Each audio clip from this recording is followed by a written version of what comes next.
그런즉 우리가 무슨 말을 하리요? 은혜를 더하게 하려고 죄에 거하겠느냐? 그럴 수 없느니라. 죄에 대하여 죽은 우리가 어찌 그 가운데 더 살리요?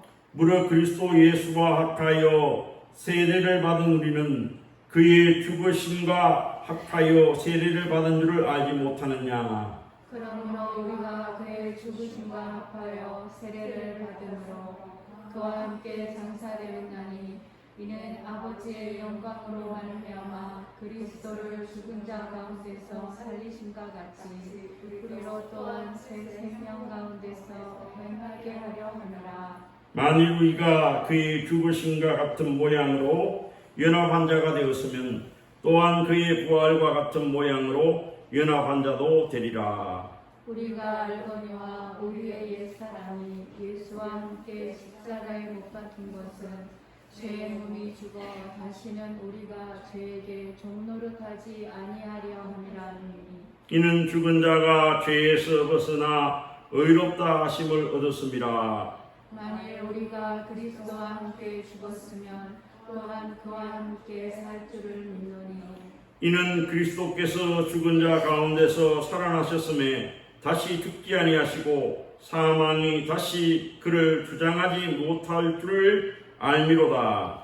그가 죽으심은 죄에 대하여 단번에 죽으심이요 그가 살아계심은 하나님께 대하여 살아계심이니. 다 같이 읽겠습니다. 이와 같이 너희도 자신을 죄에 대하여 죽은 자요 그리스도 예수 안에서 하나님께 대하여 살아있는 자로 여길지어다. 아멘. 금주는 6.25 한국전쟁 70주년이 되는 주간입니다. 1950년 6월 25일 그날은 주일이었습니다. 주일 새벽에 북한 인민군들이 38선을 넘어서 쳐들어와 가지고 엄청난 동족 상잔의 그런 한국전쟁이 발발되었습니다. 이 전쟁으로 인해 가지고 우리 한국군을 포함해가 유엔군이 18만 명이나 많은 사람이 죽었습니다. 그리고 북한 인민군도 50만 명이 죽었습니다. 중공군도 90만 명이 죽었습니다. 남한의 민간인이 거의 99만 명, 거의 100만 명이 죽었다고 합니다. 그리고 북한의 인민들이 한 200만 가까이 되는 그런 사람들이 죽었다고 합니다. 아마 2차 세계대전 이후에 가장 많은 인명이 죽는 그런 끔찍한 동족 산잔의 전쟁이었습니다. 도대체 여러분, 인명이 뭐길래, 사상이 무엇이길래 이토록 동족이 서로를 죽여야 했습니까? 참으로 우리가 깊이 생각해 보아야 될 그런 사건이다, 그렇게 생각이 되어집니다. 아직도 여러분, 우리 남한을 침공하고 한반도를 전쟁으로 피로물 들였던 그 공산당들이 여전히 북한에 집권하고 있고, 또 김일성이가 3대 세습으로 그 세대를 계승하면서 그러면서 있습니다. 그리고 그들이 경제적으로 많이 어려워지고 군사적으로 많이 약해졌기 때문에 아직까지 그런 전쟁 도발을 못하고 있는 것이지, 여전히 말 같으면 적화야욕을 가지고 있고 전쟁에 대한 어떤 그런 의욕을 포기하지 않는 것입니다. 그래서 핵무기를 만들고 핵실험을 하고 그렇게 하면서 지금도 말 같으면 의기장을 놓고 있는 것을 우리가 보게 되어집니다. 얼마 전에 우리가 남북한 연락사무소가 폭파되는 걸 우리가 보면서 북한이라고 하는 그 나라의 우리가 정체를 다시 한 번 더 생각하게 됩니다. 우리는 여러분 잊지 말아야 합니다. 역사를 잊는 사람은 그 잘못된 역사를 여러분 되풀이할 수 있다, 그렇게 말합니다. 그렇기 때문에 우리는 여러분 용서는 하고 화해는 해야 되겠지만 그래도 분명히 우리는 기억하고 있어야 됩니다. 그들의 만행과 그들의 말 같으면 그 모든 잘못됨을 우리가 분명히 기억하고 있어야 된다 하는 그런 말씀입니다. 우리가 예수님을 믿고 구원을 받았습니다. 구원을 받았다는 것은 무엇이냐? 죄인 우리가 하나님의 사랑으로 십자가의 은혜로 제사함을 받고 하나님의 자녀가 되었다 하는 그런 것이 바로 구원입니다. 하나님의 자녀가 되었기 때문에 하나님의 나라인 천국은 당연히 우리의 소유가 되어지는 것입니다. 그래서 여러분, 이 구원이 복음인 것입니다. 그래서 우리가 이 복음의 은혜를 우리가 감사해야 될 줄로 믿습니다. 오늘 여기에 여러분 사도 바울은 6장에서 분명하게 이렇게 말씀하고 있습니다. 그런즉 우리가 무슨 말을 하리요? 은혜를 더하게 하려고 죄를 더하게 하겠느냐? 그렇게 말하고 있습니다. 이 말씀은 바로 무슨 말씀이냐 하면은 우리가 5장에 보면은 이런 말씀이 있습니다. 5장 20절에 율법이 들어온 것은 범죄를 더하게 하려 함이라. 그러나 죄가 더하는 곳에 은혜가 더욱 넘치나니 이는 죄가 사망 안에서 왕노릇한 것 같이 은혜 또한 의로 말미암아 왕노릇하여 우리 주 예수 그리스도로 말미암아 영생에 이르도록 하려 함이라. 그렇게 말씀하고 있습니다. 여러분, 법이 있으면은 죄가 있는 거죠, 그죠? 네. 그러니까 법이 강화되면은 그만큼 뭐냐 하면 죄도 많아지는 겁니다. 예를 들어서 우리가 민식이법이다 이런 법이 생기잖아요. 그러면 그 법에 따라 가지고 더 죄가 생기게 되고 또 벌이 또 더 강화되고 그렇게 됩니다. 마찬가지입니다. 하나님의 율법이 있기 때문에 또 죄가 있게 되고요. 그 죄로 말미암아 또 하나님의 은혜가 임하게 됩니다. 그래서 죄가 많은 곳에는 하나님의 은혜도 더 강하게 임한다 하는 그 말씀입니다. 그런데 오늘 6장 1절의 말씀은 그런즉 우리가 무슨 말을 하리요? 은혜를 더하게 하려고 죄에 거하겠느냐? 그렇게 분명하게 말씀하고 있습니다. 여러분, 우리의 죄를 누가 용서해 주셨습니까? 하나님께서 용서해 주셨습니다. 예수님의 십자가의 보혈의 은혜로 하나님께서 우리 죄를 용서해 주셨습니다. 우리 죄를 용서해 주실 때 여러분, 우리가 값을 치르고 우리가 죄 용서함을 받았습니까? 값없이 우리가 죄 용서함을 받았습니다. 값없이 죄 사함을 받았습니다. 값없이 우리가 구원을 받았습니다. 그렇지만은 여러분, 값없이 우리가 구원을 받고 죄 사함을 받았다고 해서 하나님께서 우리에게 주신 그 은혜가 값싼 은혜입니까? 값싼 은혜가 아닙니다. 공짜로 주셨다고 해서 여러분, 그게 여러분 값이 없는 그런 말 같으면 하잘것없는 은혜가 아니라는 거예요. 하나님께서 우리에게 값없이 주신 것은 이 세상의 값으로 그것을 도저히 환산할 수 없기 때문에 우리에게 값없이 준 겁니다. 값싼 은혜이기 때문에 값싸게 준 것이 아니라, 값없이 준 것이 아니라 너무나도 값비싼 은혜이기 때문에 우리에게 값없이 거저 주신 거예요. 그러면 그 은혜를 받은 우리는 여러분 어떻게 해야 되겠습니까? 하나님께서 우리에게 준 은혜에 합당한 그런 삶을 살아야 되지 않겠습니까? 그런데 하나님께서 우리의 죄를 값없이 그저 용서해 주셨다고 해서, 우리가 죄사함 받았다고 해서 그래 이제 마음껏 죄를 지어도 되겠구나, 하나님께서 우리에게 자유를 주셨으니까 마음껏 우리 죄 짓자, 그러고 여러분 우리가 마음껏 죄 지으면 되겠냐 하는 그 이야기입니다. 그럴 수 없다는 겁니다. 그렇게 살아서는 안 된다는 겁니다. 그것은 진정한 그리스도인의 삶이 아니다, 그렇게 말씀하고 있습니다. 그러면서 사도 바울께서는 우리에게 이렇게 말씀하십니다. 너희가 예수님 믿고 그리스도인이 될 때에 세례를 받지 않았느냐? 세례라는 게 바로 뭡니까 여러분? 세례는 원래 강에 가가지고, 요단강에 가서 여러분 물속에 사람의 몸을 다 집어넣었다가 나오는 거예요. 그러니까 옛사람은 죽고 내가 새사람으로 다시 거듭나는 걸 의미하는 거예요. 죄에 대해서 내가 죽고 하나님의 의로 다시 사는 걸 말하는 거예요. 내가 바로 하나님의 은혜로 하나님의 자녀가 되는 걸 말하는 거예요. 이제까지는 죄의 종로하던 내가 하나님의 자녀로 다시 태어났습니다 하는 그것이 바로 세례입니다. 초대교회를 지나면서 여러분, 강이 가까이 있지도 않고 또 핍박과 박해가 심했습니다. 그래서 세례를 강에 가서 침례로 줄 수가 없었어요. 그래서 물로 가지고 약식으로 세례를 준 것이 전통이 되어서 지금 우리 전통적인 교회에서는 대부분 세례를 행하고 있습니다. 물속에 들어갔다 나왔든지 아니면 물을 머리에 발랐든지 중요한 것은 바로 뭐냐면 세례를 받는다는 것은 우리가 예수 그리스도와 연합을 한다 하는 거예요. 죄에 연합이 되어져 있고 세상에 연합이 되어져 있고 사탕마귀와 연합이 되어져 있던 우리가 그 연합을 끊고 이제 바로 뭐냐 하면은 하나님의 자녀로서 그리스도와 연합이 되고 하나님과 연합이 되고 그리고 하나님의 의와 연합이 되는 것을 우리가 세례받은 것이다. 그렇게 말하는 겁니다. 그러니까 세례받은 사람은 내가 죽었다는 겁니다. 내가 죽고 이제 내 속에 누가 산다는 겁니까? 예수 그리스도가 부활하신 예수 그리스도가 나와 함께 산다 하는 그런 의미를 가지고 있다는 겁니다.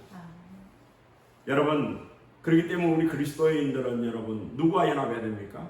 죄와 연합해 살면 됩니까? 안 됩니다. 우리가 여러분 세상의 불의와 연합하면 됩니까? 안 됩니까? 안 됩니다. 우리가 세상의 모든 제약된 것들과 연합하면 안 돼요.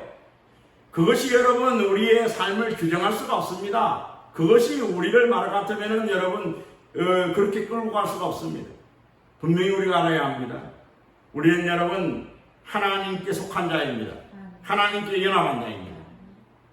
여러분 우리가 열왕기에 보면은 히스기야가 하나님과 연합하니까 하나님께서 그의 질병도 치유해 주시고 하나님과 연합하니까 하나님께서 히스기야에게 만사 형통하는 그런 은혜를 베풀어 주셨다 그렇게 말씀하고 있어요. 우리가 여러분 하나님과 연합할 때에 살 길이 생기는 줄로 믿으시길 바랍니다. 하나님과 연합할 때에 여러분 우리에게 형통한 길이 열리게 될 줄로 믿으시길 바랍니다. 우리가 세례를 받았다는 것은 어떤 거라고요? 그리스도와 연합하는 것이고 곧 하나님과 연합하는 것이고 우리가 의와 연합하는 것이고 진리와 연합하는 것이다. 이것을 여러분 우리가 꼭 명심해야 될 줄로 믿습니다. 우리가 하나님과 연합했다 하는 것은 바로 뭐냐 하면은 우리 그리스도인들이 이제는 더 이상 죄를 우리가 지을 수 없다는 이야기입니다. 우리 죄와 결별해야 된다는 거예요. 모든 불의한 그런 삶을 우리가 버려야 된다는 겁니다. 우리가 성령님의 인도함을 받는 사람으로서 우리가 이제는 말할 같으면 성령님을 따라 우리가 살아야 된다는 겁니다. 그렇지 아니하면은 그것은 바로 뭐냐면 진정한 그리스도인으로서의 삶을 사는 것이 아니라고 하는 겁니다. 그래서 여러분 오늘 여기 이렇게 말을 합니다. 6장 6절 말씀 보시기 바랍니다. 우리가 알거니와 우리의 옛사람이 예수와 함께 십자가에 못 박힌 것은 죄의 몸이 죽어 다시는 우리가 죄에게 동노릇하지 아니하리 함이니 이는 죽은 자가 죄에서 벗어나 의롭다 하심을 얻었음이라 그랬습니다. 우리가 예수 그리스도를 믿고 우리가 하나님의 자녀가 되었다는 것은 이제는 예수 그리스도와 함께 우리가 죄악된 그런 우리 자신을 죽이고 예수 그리스도와 함께 부활하면서 하나님의 의로 하나님의 뜻으로 그렇게 우리가 살아야 그것이 바로 진정한 그리스도인이다 하는 그런 삶입니다.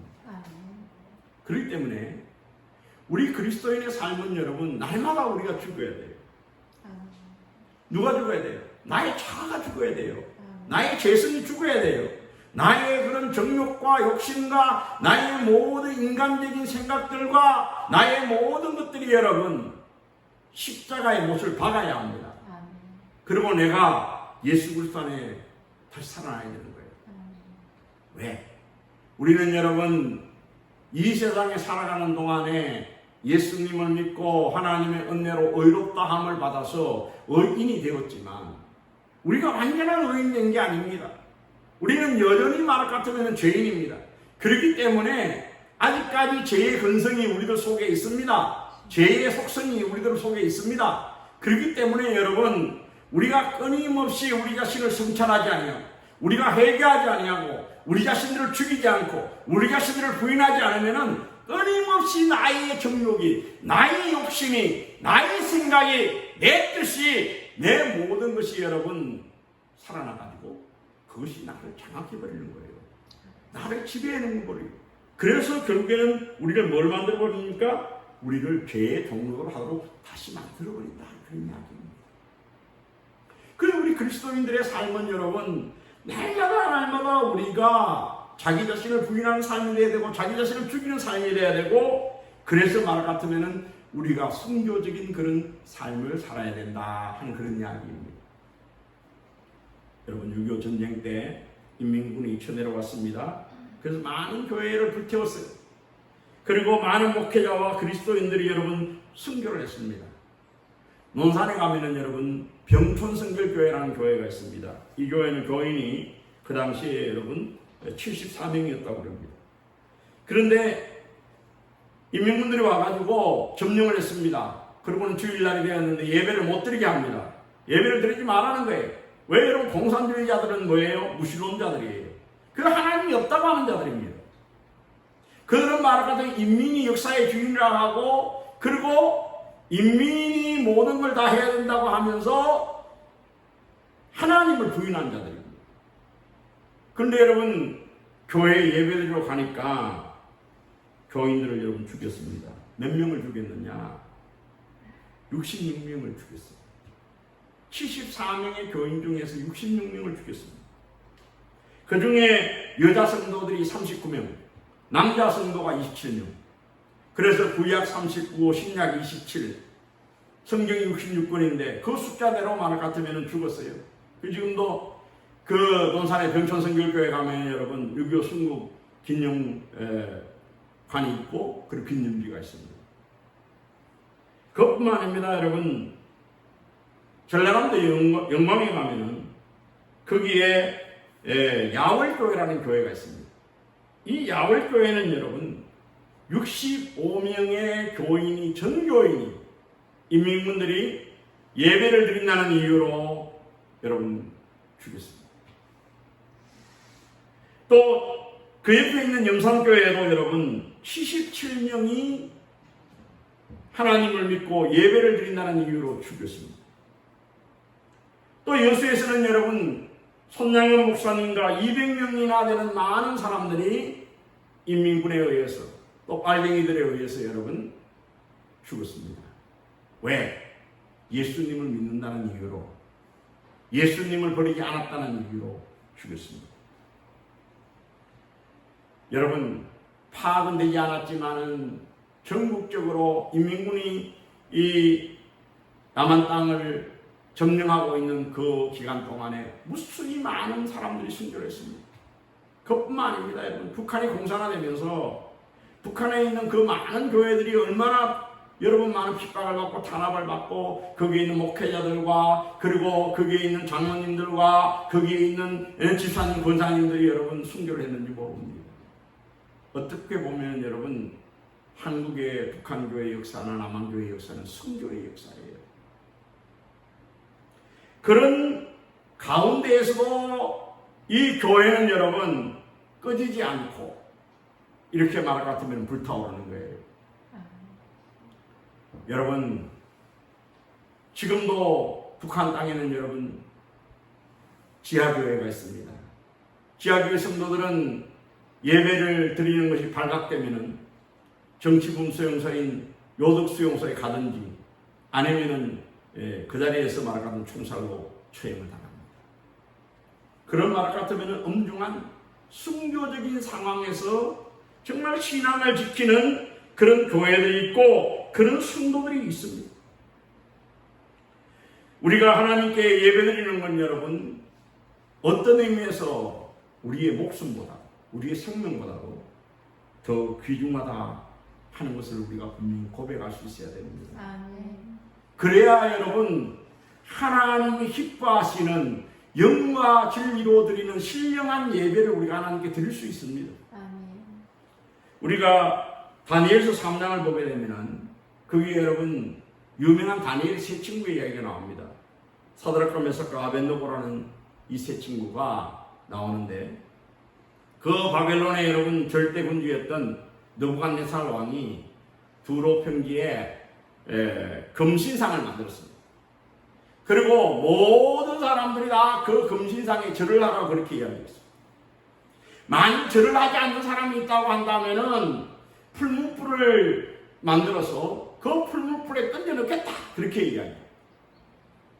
근데 여러분, 사드락과 메삭과 아벳느고, 이 다니엘의 세 친구는 느부갓네살 왕의 그런 어명에도 불구하고, 여러분, 우리는 만군의 여호와 하나님 외에는 다른 신에게 우리는 절할 수가 없습니다. 다른 신을 섬길 수 없습니다. 하나님만 살아계신 참 하나님이십니다. 하나님만이 진정한 우리 주님이십니다. 그렇게 고백했어요. 그러니까 느부갓네살 왕이 그랬어요. 저 풀무불 속에 내가 던져놓겠는데 그래도 너희들이 절을 하지 못하겠다는 것이냐? 그렇게 이야기했어요. 그러니까 뭐라고 이야기합니까? 예, 만일에 풀무불 속에 우리를 던져넣는다고 하면은 만군의 하나님 여호와께서 우리를 지켜줄 것입니다. 우리를 건져주실 것입니다. 그러나 그리하지 아니한다 할지라도 우리는 검우상에게 절을 할 수 없습니다. 그렇게 이야기했어요. 그러니까 우리가 불타 죽는다 할지라도 우리는 우상 숭배할 수 없습니다. 우리는 하나님께만 예배해야 합니다. 하나님만을 경배하겠습니다. 하나님만을 섬기겠습니다. 그리 아니하실지라. 그래서 여러분, 느부갓네살이 화가 났어요. 화가 머리 꼭대기까지 나가지고 여러분, 그 풀무불을 7배나 더 뜨겁게 해라 그랬어요. 풀무불이라는 게 여러분 말은 뭡니까? 새를 여러분 녹이는 불이지 않습니까? 새를 녹이는 불을 7배나 더 뜨겁게 해라. 그래가 7배나 더 뜨겁게 했어요. 그리고 그 느부갓네살이 군사를 통해 가지고 그 사드락과 메삭과 아벳느고 그 세 사람을 그 풀무불 속에 집어 던져 넣었습니다. 근데 여러분, 놀라운 일이 났습니다. 분명히 세 사람을 던져 넣었는데 그게 말 같으면 네 사람이 그 불꽃 가운데 거닐고 있는 거예요. 그래서 그 한 사람을 보니까 신의 아들과 같았다, 그렇게 말하고 있습니다. 그분이 바로 누굽니까? 이 세상에 오시기 전에 그리스도의 모습이다, 그렇게 성서 주석가들은 이야기를 하고 있습니다. 느부갓네살 깜짝 놀라가지고 사드락과 메삭과 아벳느고야 빨리 나오느라 불각각의 아우궁에 가가지고 말해가 느부갓네살 나오라 그럽니다. 그러고는 바로 뭐냐면 사드락과 메삭과 아벳느고의 하나님이 참으로 살아계신 하나님이다. 사드락과 메삭과 아벳느고의 하나님을 찬양하라. 그리고 지금부터 사드락과 메삭과 아벳느고의 하나님을 경솔히 여기는 자는 그런 무더기가 되고, 그리고 티끌이 되도록 해라, 죄가 되도록 해라, 그렇게 얘기했습니다. 여러분, 환난이 오고 핍박이 오고 박해가 올 때에 우리가 믿음을 지키고 신앙을 지켜야 세상 사람들이, 믿지 않는 사람이 하나님이 살아계시는구나 하는 것을 여러분 알게 될 줄로 믿습니다. 하나님이 역사하심을 알게 될 줄로 믿습니다. 여러분, 하나님을 찬양하게 될 줄로 믿습니다. 우리가 세상에 여러분 환난이 있고 핍박이 있고 고난이 있다고 해가지고 여러분 우리가 그냥 좌절하고 낙심하고 우리가 침륜에 빠지고 우리가 뒤로 물러가고 그렇게 하면은 우리가 하나님을 기쁘시게 할 수 없습니다. 또 우리가 진정으로 세상을 변화시킬 수가 없습니다. 그러니까 진정한 신앙인이라는 것은 바로 뭐냐? 정말 목숨을 걸고 신앙생활 하는 거예요. 목숨을 걸고 하나님께 예배하는 거예요. 지금 오늘 우리는 여러분 정말 영적인 그런 대재앙의 위기 앞에 직면했습니다. 여러분, 지금 누가 우리에게 예배를 드리지 못하게 하는 사람이 있습니까? 지금 우리가 예배를 드리면 말 같으면 죽이겠다고 위협하는 사람이 있습니까? 그런 말 같으면 위협은 지금 없습니다. 그러나 여러분, 어떤 의미에서 그런 외부적인 핍박과 환난보다도 더 무서운 지금 어려움이 우리를 닥쳐오고 있다는 것을 우리는 알아야 합니다. 그게 바로 뭡니까 여러분? 이 코로나의 공포가 죽음에 대한 두려움이 우리를 엄습하고 있습니다. 그래서 여러분 예배에 나오는 것을 꺼리게 만들고 마음이 힘들게 만들고 고통스럽게 하는 거예요. 그래서 말하자면 예배를 드리지 못하게 하는 거예요. 지금 한국교회 여러분 미래를 걱정하는 사람들 그런 이야기를 합니다. 올 9월달이 지나고 나면은 많은 기축교회들이 문을 닫게 될 것이다. 왜냐하면은 지금 엄청난 그런 코로나 때문에 여러분 환란이 직면하고 있습니다. 어려움이 직면하고 있습니다. 작은 교회들이 엄청난 어려움에 직면하고 있습니다. 어떻게 보면은 부흥이 아니라 이제는 말하자면 생존을 논의해야 될 그런 말 같으면 대위기에 직면하고 있습니다. 여러분 우리가 무엇을 두려워해야 합니까? 마태복음 10장에 보면은 마태복음 10장에 분명히 예수님께서 우리에게 말씀을 하고 있습니다. 마태복음 10장 우리 말씀을 보게 되면은 마태복음 10장 28절에 38절에 예수님께서 이렇게 말씀합니다. 몸은 죽여도 영혼 능히 죽이지 못하는 자를 두려워하지 말고 오직 몸과 영혼을 능히 지옥에 멸할 수 있는 이를 두려워해라. 그렇게 말씀하고 있습니다. 여러분 우리가 우리의 몸을 죽이는 그런 것들을 여러분 두려워할 것이 아니라 우리의 영혼과 몸을 같이 죽이는 것을 두려워해야 된다는 거예요. 우리가 여러분 세상의 질병 물론 여러분 조심해야 합니다. 경계해야 합니다. 충분히 여러분 우리가 조심하고 경계해야지요. 그렇지만 여러분 우리가 세상의 질병 죽음 두려워할 필요 없습니다. 왜? 오늘 여기 말씀해 보니까 여러분 참새 한 마리가 한 아사론에 팔려가는 것도 하나님께서 허락하지 않고는 그렇게 되지 않는다고 했어요. 하나님께서 공중에 나는 새도 여러분 그 생명을 지키시고 보호하시고 다 하나님께서 함께 하시는데 하물며 하나님의 자녀인 우리를 하나님 지키지 않겠습니까? 하나님께서 우리를 붙들으시지 않겠습니까? 설령 여러분 하나님께서 우리를 지키지 않는다 할지라도 그리 아니하실지라도 내가 죽으면 죽으리라. 내가 정말 승려자적인 각오로 하나님 앞에 예배드리겠습니다. 목숨을 걸고 내가 하나님 앞에 나아가겠습니다. 그런 신앙이 우리에게 요청되는 거예요. 그런 것들이 필요한 거예요. 그래야만 여러분 우리가 참으로 믿음을 가질 수 있습니다. 그래야 여러분 교회를 지킬 수 있습니다. 그래야 우리가 여러분 천국에 들어갈 수 있습니다. 그렇지 않고 여러분 우리가 두려움에 사로잡히면은 결국에는 말 같으면은 우리의 몸이 무너지는 게 아니라 우리의 영혼이 무너지게 되고 결국에 교회 공동체가 무너지게 되고 결국에는 말 같으면은 엄청난 또 다른 형태의 재앙이 우리들에게 찾아올 수밖에 없다는 것을 분명하게 말씀을 하고 있습니다. 우리 38절 39절에 보니까 또 자기 십자가를 지고 나를 따르지 않는 자도 내게 합당하지 아니하니라. 자기 목숨을 얻는 자는 잃을 것이요 나를 위하여 자기 목숨을 잃는 자는 얻으리라. 그렇게 분명히 말씀하고 있습니다. 자기 목숨을 부지하기 위해서 발버둥 치는 자는 자기 목숨을 잃지만은 오히려 말 같으면은 하나님 나라를 위하여 주님의 교회를 위하여 복음을 위하여 자기의 목숨을 버리겠다고 순교적으로 나오는 자는 하나님께서 그 생명을 지키실 뿐만 아니라 그 생명이 여러분 천국에서 해같이 빛나는 그런 아름다운 영혼이 되도록 해 주시겠다고 분명하게 말씀하고 있습니다.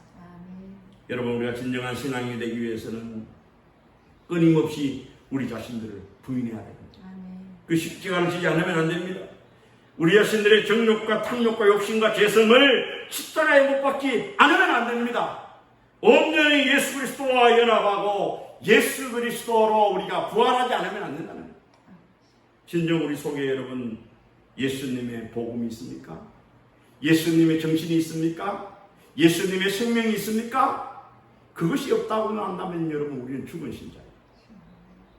그것이 있다고 한다면 여러분 우리는 죽음을 두려워하지 않는 신앙이 될 수 있습니다. 그것을 여러분 우리가 가지고 있다고 한다면 우리는 어떤 경우에도 하나님 앞에 나오는 걸 포기하지 않고 예배할 수 있는 진정한 살아있는 예배자로 그리스도인으로 하나님 앞에 설 수 있다고 하는 것을 분명히 아실 수 있게 되기를 바랍니다. 오늘은 여러분 이 시대는 우리에게 다시금 말은 뭐냐 하면 순교적인 신앙을 요구하는 시대입니다. 우리가 목숨을 걸고 정말 하나님 앞에 예배드리고 하나님 앞에 나아오고 하나님 앞에 찬양하고 하나님 앞에 경배할 때에 하나님께서 우리의 예배를 받으시고 영광을 거두실 줄로 믿습니다. 아멘. 진정한 하나님 앞에 산제사를 드리는 예배가 될 수 있게 되기를 주님의 축원합니다. 아멘. 기도하시죠.